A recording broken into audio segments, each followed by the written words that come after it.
اعوذ باللہ من الشیطان الرجیم، بسم اللہ الرحمن الرحیم۔ یہ کہانی ایک بچے کے بچپن کا منظر ہے۔ اس بچے کا نام تھا علی۔ علی بچپن میں اسکول جانے کے لیے تیار ہو رہا تھا، جوتے پھٹے ہوئے، بیگ پرانا۔ علی نے اپنے بابا جان سے کہا، بابا جان سب کے نئے جوتے ہیں اور نیا بیگ ہے، میرے کیوں نہیں؟ بابا جان نے کہا، بیٹا تمہاری فیس جمع کروا دی ہے، اگلے مہینے انشاءاللہ جوتے بھی آ جائیں گے اور نیا بیگ بھی آ جائے گا۔ بابا جان نے جیب سے پرانا بٹوا نکالا اور نکالتے ہی دیکھا اس میں چند سکے اور ایک نوٹ تھا۔ یہ وہ بٹوا تھا جس نے علی کو تعلیم دی، اس کے خواب پورے کیے، مگر خود کبھی نیا نہ ہو سکا۔ جو ہی وقت گزرتا گیا، وقت گزرتے کے ساتھ ہی علی اب جوان ہو چکا تھا اور اس کی نوکری لگ گئی تھی۔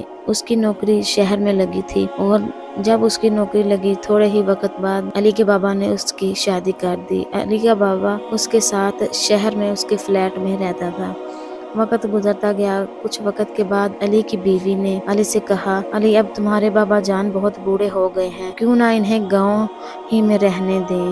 علی نے اپنی بیوی کی بات سنی اور پہلے تھوڑا پریشان ہوا اور پھر کہا، ہاں شاید تم ٹھیک کہہ رہی ہو، شہر کا ماحول ان کے لیے ٹھیک نہیں ہے۔ بابا جان شہر آتے ہیں، پرانے کپڑے، پرانے چپل، وہی بٹوا۔ علی نے بابا جان سے کہا، بابا جان کیوں نہ آپ کو گاؤں میں چھوڑ آؤں؟ بابا جان بہت پریشان ہوئے، کہا، علی بیٹا تمہیں دیکھ کر دل کو سکون ملتا ہے، بس تھوڑا وقت تمہارے ساتھ گزارنا چاہتا ہوں۔ علی تھوڑا بیزاری سے بولا، کہا، بابا جان دفتر کا کام بہت زیادہ بڑھ گیا ہے، جس کی وجہ سے میں آپ کو ٹائم نہیں دے سکوں گا، آپ کچھ دن آرام کریں، پھر میں آپ کو واپس چھوڑ آؤں گا۔ بابا جان گھر میں بٹوا کہیں رکھ کر بھول گئے۔ بابا جان کی جیب سے وہ پرانا بٹوا کھو گیا۔ بابا جان علی سے کہتے ہیں، علی بیٹا میرا بٹوا نہیں مل رہا، اس میں تمہاری بچپن کی تصویر تھی اور وہ پرانا 500 کا نوٹ جو میں نے تمہارے پہلے انعام پر رکھا تھا۔ علی کام سے تھکا ہارا آیا تھا اور غصے سے بابا جان سے بولا، بابا جان یہ کوئی خزانہ تو نہیں تھا جو اتنا شور مچا رہے ہیں؟ علی نہیں جانتا تھا وہ بٹوا صرف نوٹوں کا نہیں، قربانیوں کا خزانہ تھا۔ بابا جان خاموشی سے چپ کر کے سو گئے اور پھر بغیر